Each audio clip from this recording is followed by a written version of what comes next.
امروز قرار با هم یه نودل تون با طعم سبزیجات تست کنیم، بریم که با هم درستش کنیم.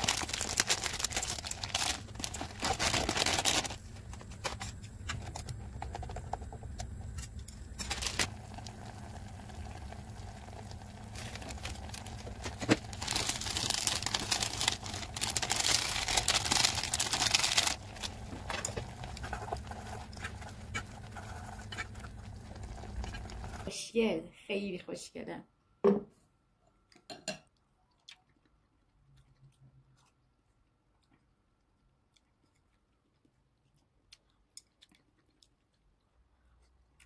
من از نودلش خوشم نیومد.